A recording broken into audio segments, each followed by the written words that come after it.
Hello friends, আজকে রান্না করতে যাচ্ছি দারুণ একটা টেস্টি রেসিপি, যেটা হলো ছোলার শাক। এটা আপনি ভাত বা রুটি দুটোর সাথেই খেতে পারবেন। প্রথম আমি নেব ছোলার ডাল, আর এটাকে আমরা ভিজিয়ে রাখবো আধ ঘন্টার জন্য। আমি ছোলার শাক ভালোভাবে ধুয়ে নিয়েছি। এবার এটাকে কুচি কুচি করে কেটে নেব। এই শাকটি এইভাবে রান্না করলে দারুণ টেস্ট লাগে।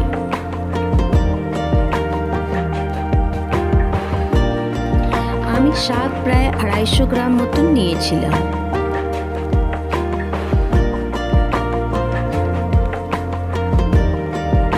আমার সব শাক প্রায় কাটা হয়ে গেছে।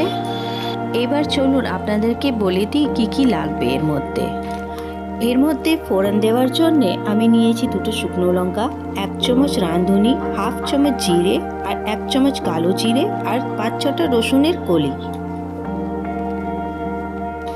কড়াইতে হাফ কাপ মতন সর্ষের তেল নেব। আর আপনারা যদি চান তাহলে আপনারা ঘি দিয়েও রান্না করতে পারেন।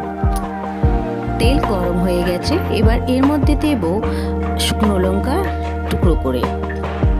শুকনো লঙ্কা হালকা ভাজা হয়ে যাওয়ার পরে এর মধ্যে দেব কালো জিরে, রাঁধুনি, জিরে, আর কুচি কুচি করা রসুন, আর ভিজিয়ে রাখা ছোলার ডাল এর মধ্যে দিয়ে দেব।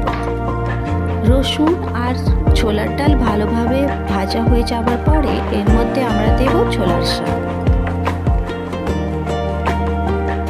ছোলার শাক দেওয়ার পরে ভালোভাবে নাড়াচাড়া দিয়ে দেব। ডাল আর ছোলার শাককে ভালোভাবে মিক্স করে নেব। তারপরে এর মধ্যে দেব স্বাদ অনুসার নুন আর হলুদ।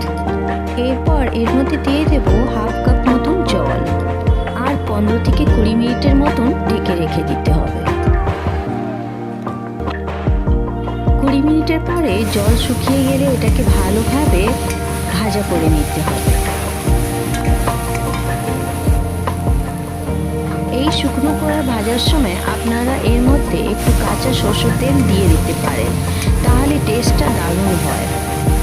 আমি আর কাঁচা তেল দিলাম না, আমি খাওয়ার সময় 1 চামচ শুদ্ধ ঘি দিয়ে খাবো। এইবার আমাদের ছোলার শাক রেডি হয়ে গেছে। এবার আমরা এটাকে থালাতে নিয়ে নেব। আর পরিবেশনের সময় আপনারা শুদ্ধ ঘিও দিয়ে খেতে পারেন। এই ছোলার শাকটি এইভাবে রান্না করলে ভাত বা রুটির সাথে দারুণ টেস্ট লাগে। আপনারা একবার বানিয়ে দেখবেন, খুবই ভালো লাগবে।